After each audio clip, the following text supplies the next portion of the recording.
कि कैसे रिप्रेजेंट करेंगे, हम कह सकते हैं compounds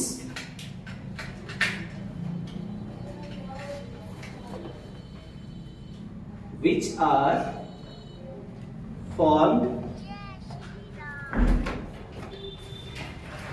by hydrogen and carbon. Compounds which are formed by hydrogen and carbon, यानी कि ऐसे कंपाउंड्स या यौगिक जो हाइड्रोजन और कार्बन से मिलकर बने होते हैं उनको हम हाइड्रोकार्बन कहते हैं। यहाँ पे जैसे नाम से पता चल रहा है, हाइड्रो मतलब हाइड्रोजन, कार्बन मतलब कार्बन। अब इसका मतलब ये नहीं होता है कि अगर वो हाइड्रोकार्बन है तो उसमें कार्बन के अतिरिक्त या हाइड्रोजन के अतिरिक्त और कोई कॉन्स्टिट्यूएंट नहीं आएगा। और भी बहुत सारी चीजें होती हैं, जैसे कार्बन के साथ नाइट्रोजन भी जुड़ा हो सकता है, ऑक्सीजन भी हो सकता है, लेकिन जो इसका मेन कॉन्स्टिट्यूएंट होता है, प्रमुख अवयव होता है, वो हाइड्रोजन और कार्बन होता है। सबसे ज्यादा मात्रा में अगर कोई चीज पाई जाती है तो वो हाइड्रोजन और कार्बन होता है, उसके अतिरिक्त भी बहुत सारी चीजें पाई जाती हैं।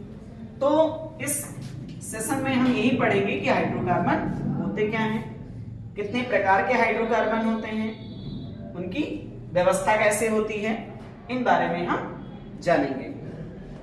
तो अगर हम हाइड्रोकार्बन के बारे में और आगे बढ़ें तो जो हाइड्रोकार्बन होते हैं बेसिकली जो कार्बन और हाइड्रोजन की चेन फॉर्मेशन करते हैं, कार्बन और हाइड्रोजन की चेन फॉर्मेशन होती है, चेन फॉर्मेशन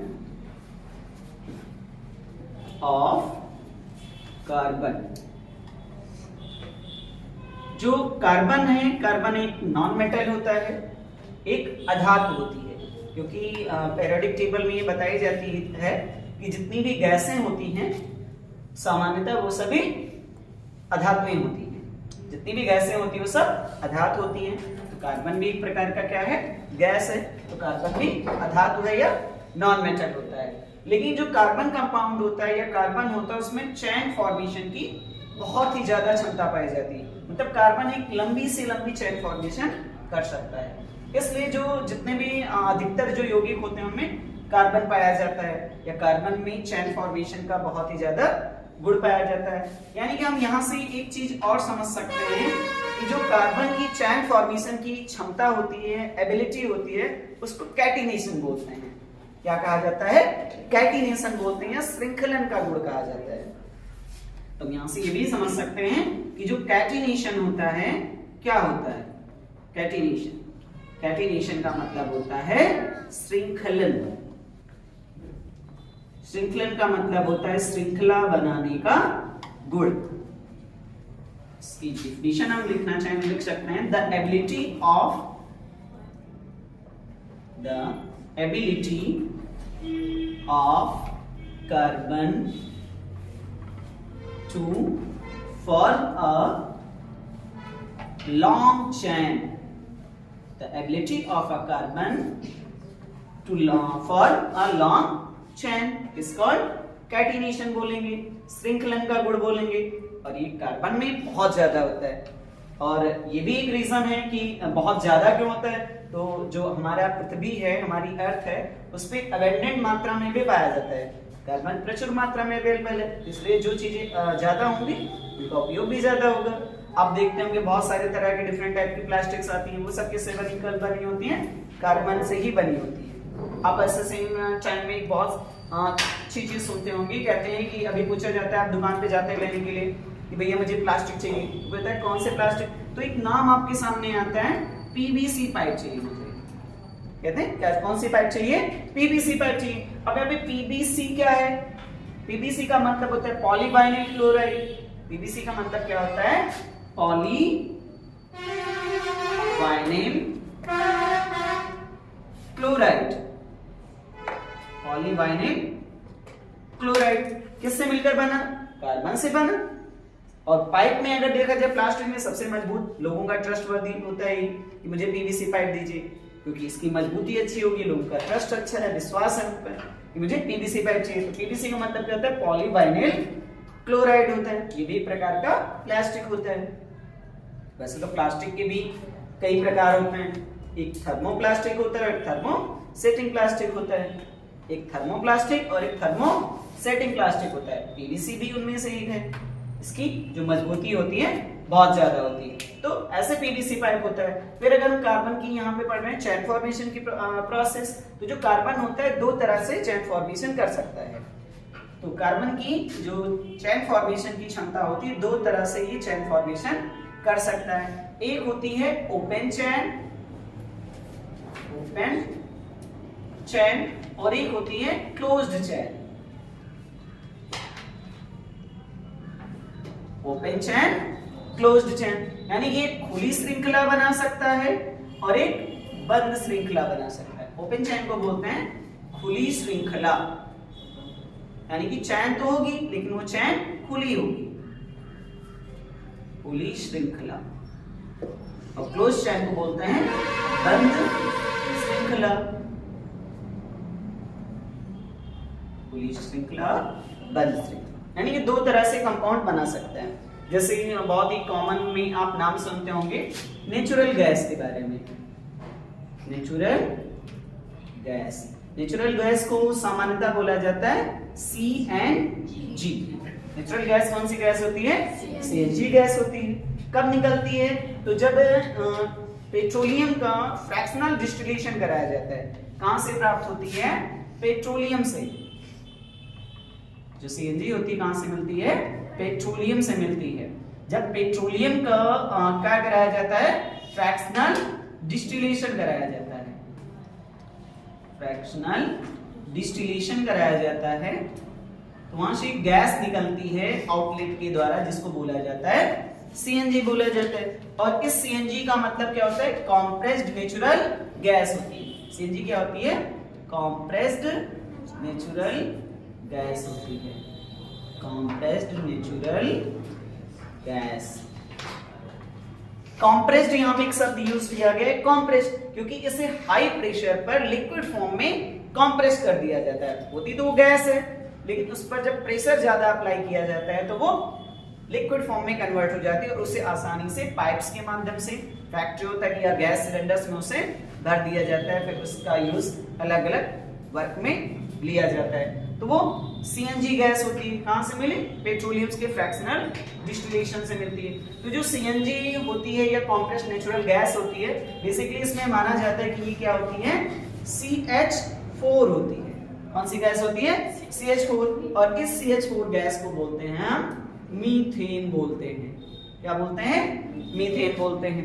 हिंदी में नाम में को लेकर बहुत बार कंफ्यूजन होती है। इंग्लिश में तो सेम स्पेलिंग लिखी जाती है METHANE, लेकिन कभी कभी हिंदी में मेथेन लिखा होता है, कभी कभी मीथेन भी लिखा होता है, लेकिन सेम चीज होती है, CH4 होती है। इसको आप मेथेन बोलिए या मीथेन बोलिए, लेकिन इंग्लिश में आप स्पेलिंग सेम लिखते हैं METHANE।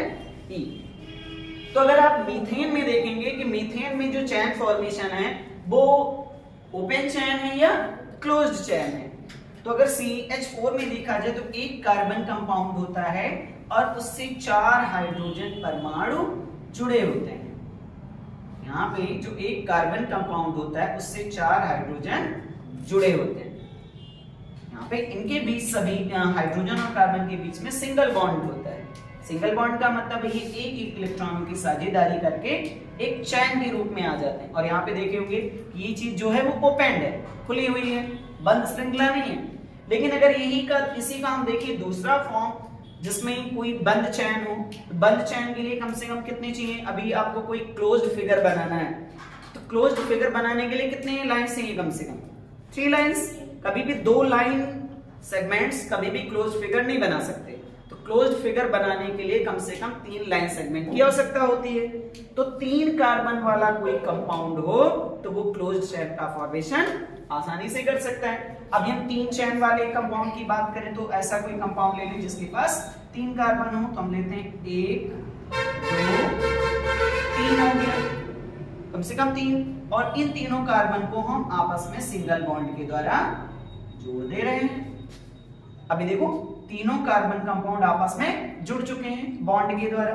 अब यहाँ में देखो ना कि क्लोज्ड संरचना दिख रही है या एक वैकेंट स्पेस दिखाई दे रहा है, बंद एरिया यहाँ पे बन रहा है। अब अगर हम देखें कि जो कार्बन होता है, कार्बन की बैलेंसी के बारे में अगर बात करें तो कार्बन की बैलेंसी कितनी होती है? 4 बैलेंसी होती है। यानी कि कार्बन किसी अन्य परमाणु के साथ 4 सहसंयोजी बंध बना सकता है, और वो जो सहसंयोजी बंध बनेगा या कोवैलेंट बॉन्ड बनाता है वो सिंगल भी बना सकता है, डुअल भी बना सकता है, ट्रिपल भी बना सकता है, लेकिन 4 एक साथ नहीं जुड़ सकता। 1, 2 या 3 बॉन्ड की साझेदारी कर सकता है। तो आपने जाना कि जो कार्बन होता है, कार्बन की बैलेंसी कितनी होती है? कार्बन की बैलेंसी होती है 4, यानी कि कार्बन 4 कोवैलेंट बॉन्ड्स बना सकता है। अब आप यहाँ पे देखें तो कार्बन की कितने बॉन्ड कैप्चर हो चुके हैं? एक बॉन्ड ये और एक बॉन्ड ये। अगर इस वाले कार्बन का देखा जाए तो 2 बॉन्ड हो चुका है, एक इधर से और एक इधर से। तो यानी कि 4 में से 2 अगर ऑक्युपाइड हो गया तो कितना खाली बच रहा है? 2 बच रहा है। तो यानी कि इस वाले कार्बन से 2 हाइड्रोजन हम जोड़ सकते हैं। तो अगर हम इससे 2 हाइड्रोजन जोड़ दिए, ऐसे जोड़ दिए, एक यहाँ पर है, यहाँ पे जोड़ दिए। अब अगर कार्बन का देखें तो कितना हो गया? 1, 2, 3, 4, यानी कि इस वाले कार्बन के चारों बॉन्ड हो गए। यहाँ पे अगर हम देखें तो एक इधर और एक इधर, इसके साथ कितना खाली है? तो 2 हाइड्रोजन खाली हैं, तो 2 हाइड्रोजन हमने यहाँ पे जोड़ दिया। इस वाले कार्बन के साथ देखें तो एक इधर जुड़ रहा है और इधर से जुड़ रहा है, यानी कि इधर भी इसका 2 ऑक्युपाइड हो रहा है, तो 2 वैकेंट है, तो 2 हाइड्रोजन हम यहाँ पे जोड़ देते हैं। अब आप देख रहे होंगे कि ये जो 3 कार्बन की बंध श्रृंखला बनी, इसमें आपने कार्बन, जितने भी कार्बन हैं, कार्बन को आपने सिंगल बॉन्ड के द्वारा जोड़ा है।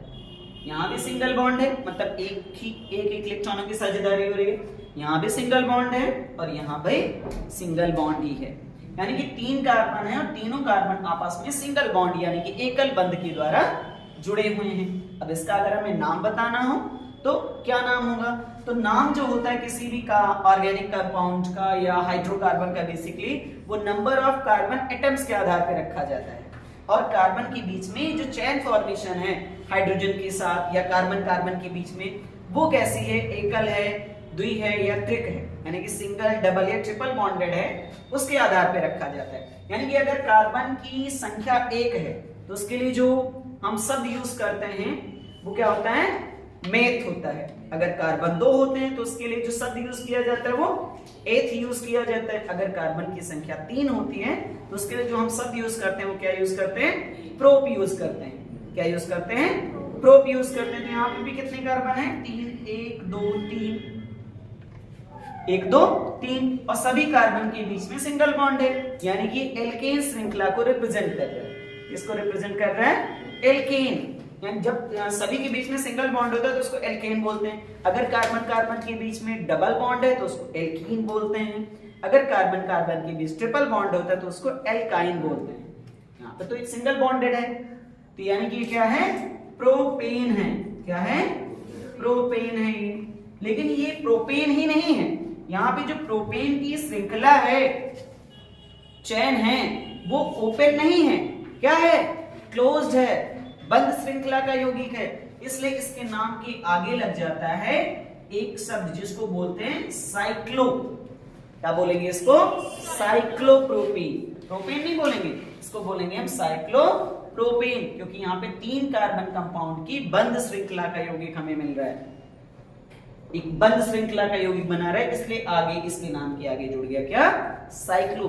That is, it is a cyclic compound, जो एक साइकिल बना रहा है, एक चक्र बना रहा है। हिंदी में इसको चक्रीय यौगिक भी बोलते हैं।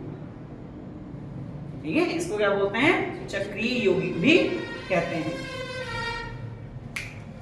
बन गया। अरे